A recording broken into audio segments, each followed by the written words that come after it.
You may recognize our next speaker from previous editions. She's right here. And I'm always thrilled to introduce her because her presentations are very insightful and full of interesting new ideas. Inspiring leader, a mentor, advocate of change, Ewa Marchewka.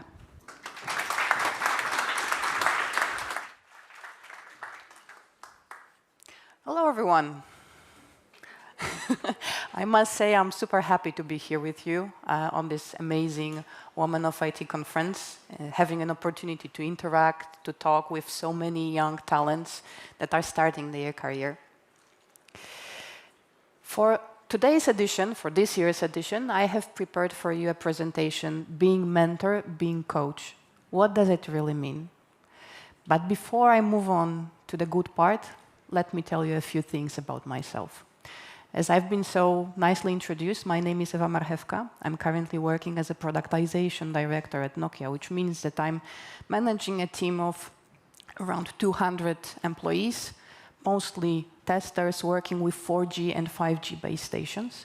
I have over 18 years of experience in IT, mostly as a tester. And in my free time, if I have any, I really enjoy presenting at various conferences, both technical and soft skills related. Looking at the title of the presentation, you might ask yourself, is it, even for me, is it relevant to my current situation? So let me ask you a question. Have you ever been in a situation when you had to make a decision? Maybe not a life-altering decision, but a decision that would have some consequences on your future life. If you have ever been in such a situation, raise your hand. Okay, quite a lot of you. From my experience, if you need to make a decision that has further consequences, like deciding whether IT is for you, or maybe selecting a career path, or maybe just, finding out which skills do you want to grow in the near future. If you're in such a situation, it's priceless to have someone more experienced to help you, to guide you through the decision, to give you some advice. And this is exactly why I would like to talk to you today about mentoring coaching, tools that you can use to learn, develop, and grow. There will be 4 areas that I want to focus today. First, definitions, so that we are all on the same page what coaching and mentoring is. Then I will walk you briefly through the process, how coaching, mentoring process should look like. Then I would like to highlight some rules that we should all obey during that kind of processes. The rules are very important. And last but not least, I will tell you a few things about differences. What are the differences between coach and a mentor? Because if you have never been in a mentoring and a coaching process, you might think that this is the same. So let's find out why it is not the same. As I mentioned, let's start with the definitions. Who is mentor?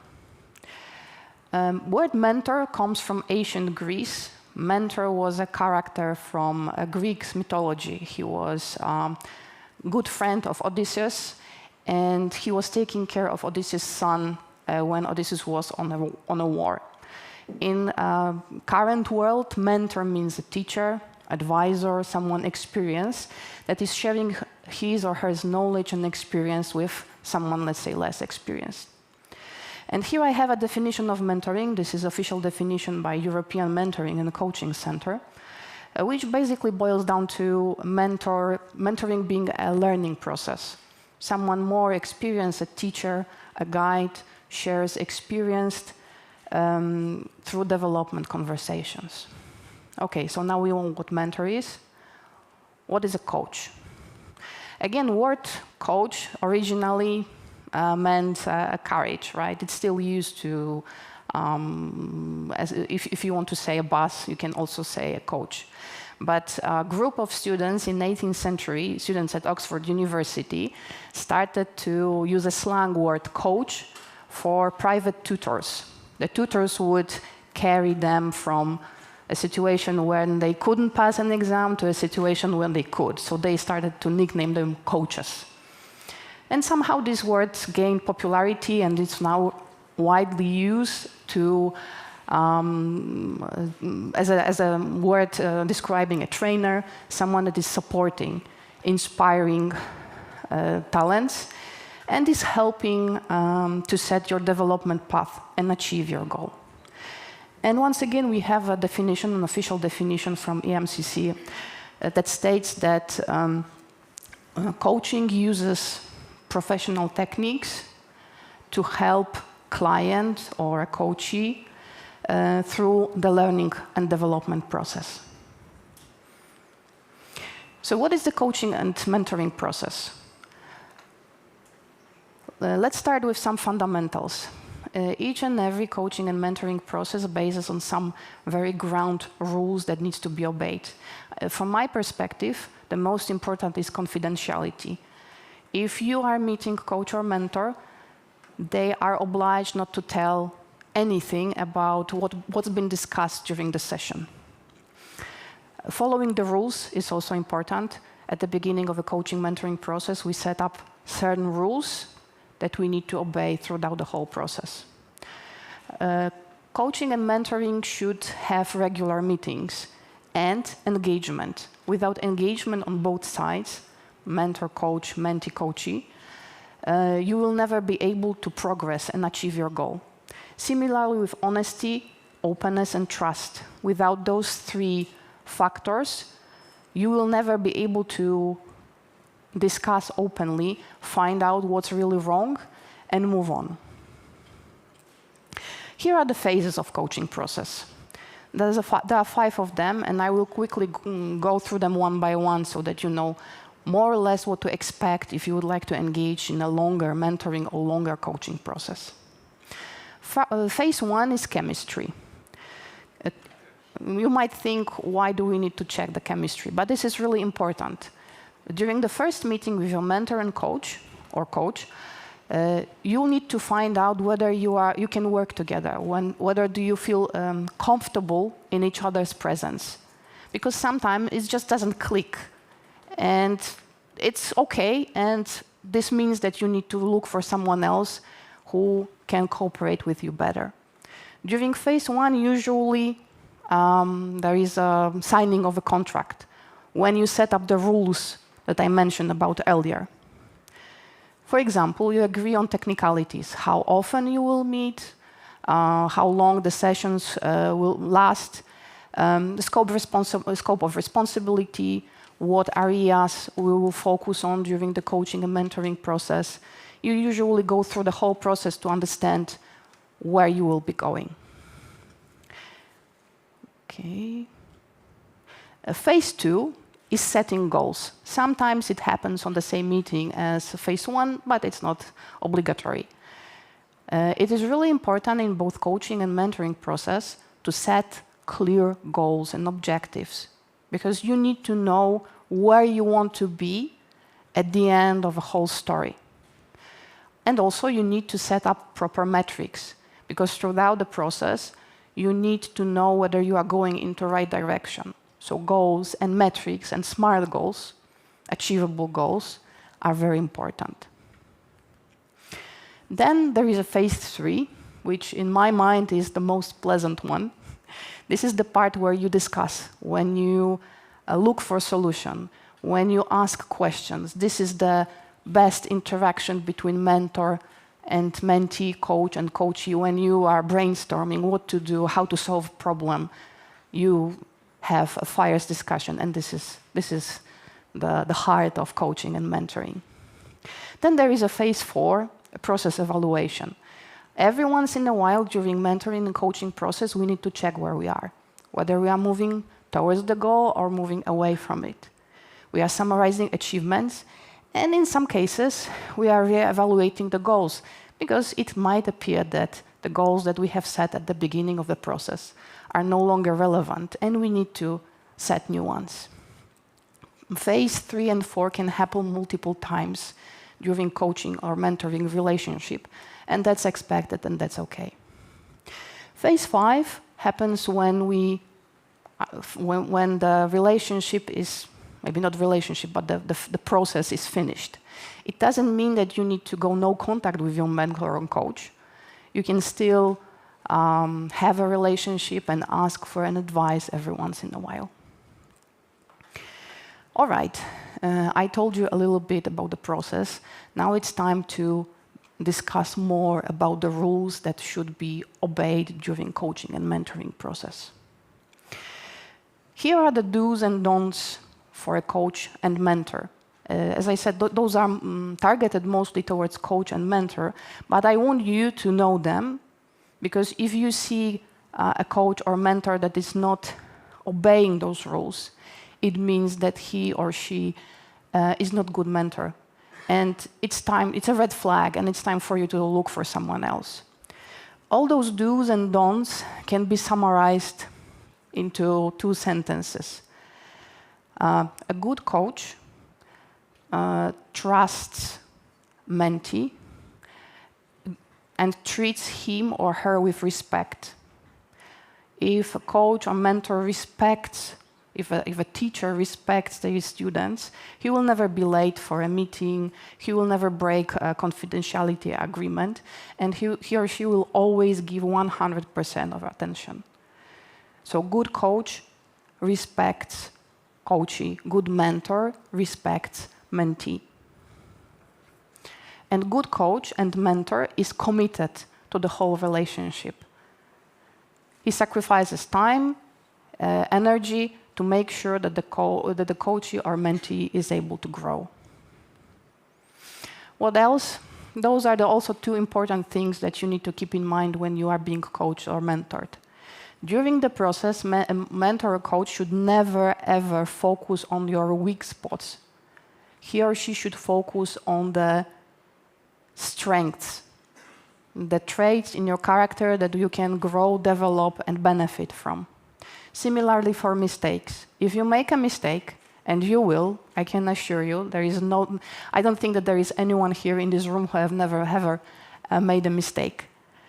So if you make a mistake, and you will discuss this mistake with your coach and mentor, he or she should never make you feel ashamed for what you've done. Mistakes for a good coach or mentor are opportunities to learn. Draw some conclusions and do better next time. And there are 2 important caveats that you also need to know if you would like to engage in a mentoring and coaching process. I have told you about the importance of confidentiality agreement, that coach and mentor should never discuss what happened during the session. There are 3 exceptions, though. So if you admit to your coach or mentor that you have committed a crime, or you have broken code of conduct of the company that you're working in, or there is a risk that health or life can be impacted. Those are the 3 exceptions where coach and mentor should inform the authorities. Another thing that you need to pay attention to is conflict of interest. If you are in any way dependent on the coach or mentor, he or she might have a conflict of interest. So let's say you imagine you are going with some problem to a coach mentor who is also your boss. Your boss might have benefits in you selecting one of the options.